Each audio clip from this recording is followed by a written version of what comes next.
আজকে এমন একটা জিনিস শেয়ার করব যেটা দেখলে সবাই অবাক হয়ে যাবেন। আর যারা আগে খেয়েছেন তারা তো অবশ্যই জেনে থাকবেন, আর যারা খাননি তাদের জন্য এটা একদমই নতুন। তো আজকে আমি কচি লাউ দিয়ে একটা ভর্তা বানাবো। তো এই ভর্তাটা অনেকেই খান নাই, আবার অনেকে হয়তো বা খেয়েছেন। আমার জানা মতে আমাদের এদিকে অনেকেই খায় না, আমি যে এলাকায় থাকি। তো আমাদের গ্রামে এই ভর্তাটা অনেক খাওয়া হয়। এটা হচ্ছে কচি লাউয়ের ভর্তা। তো তার জন্য আমি আমার ছাদ বাগান থেকে একটা কচি লাউ নিয়ে নিচ্ছি, এটা দিয়ে ভর্তা করব। তো লাউটা মাশাআল্লাহ খুবই সুন্দর, অনেক কচি। এবার আমি এই লাউটাকে ছুলে নিচ্ছি। আমার ছাদ বাগানে মাশাআল্লাহ অনেকগুলি লাউ ধরেছে, এর মধ্যে আমি 3টা লাউ খেয়েও ফেলেছি। তো সবাই দেখে মাশাআল্লাহ বলবেন। লাউটাকে ছুলে নিচ্ছি, ছুলে তারপর লাউটাকে ধুয়ে নিব।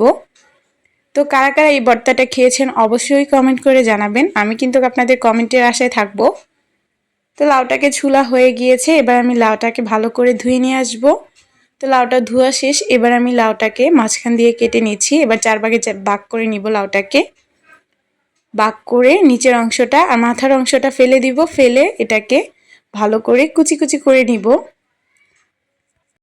আমার ছেলে দিকে বসে বসে দেখছিল আমি কি করছি এটা দিয়ে। তো লাউটা এত বেশি কচি ছিল, দেখেই ভালো লাগছিল। এবার আমি লাউটাকে ভালো করে কুচি কুচি করে নিচ্ছি।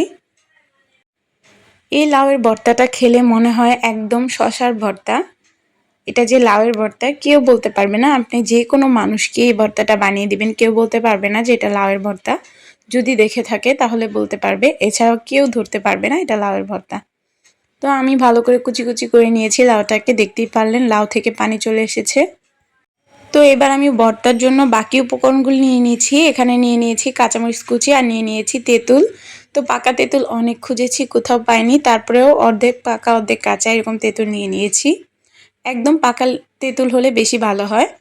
তো এখানে আমি লবণ আর বিট লবণ দিয়ে দিলাম পরিমাণ মতন, দিয়ে ভালো করে মরিচটাকে কচলে নিচ্ছি।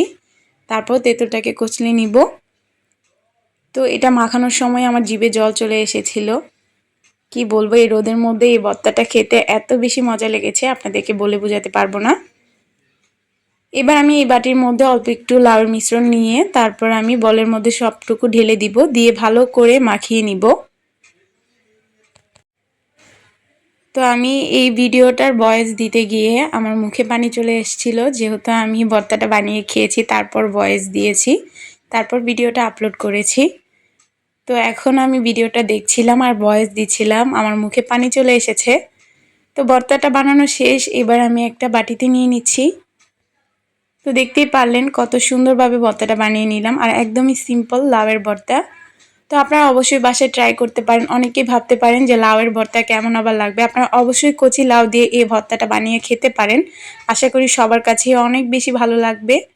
তো এটা লাউ ভর্তা না শশা ভর্তা কেউ বলতে পারবে না। তো এই তো আমরা সবাই খাওয়া শুরু করে দিলাম। মাশাআল্লাহ অনেক বেশি মজার হয়েছিল। তো সবাই ভালো থাকবেন, সুস্থ থাকবেন। আজকের মতন ভিডিওটা এই পর্যন্তই। আল্লাহ হাফিজ।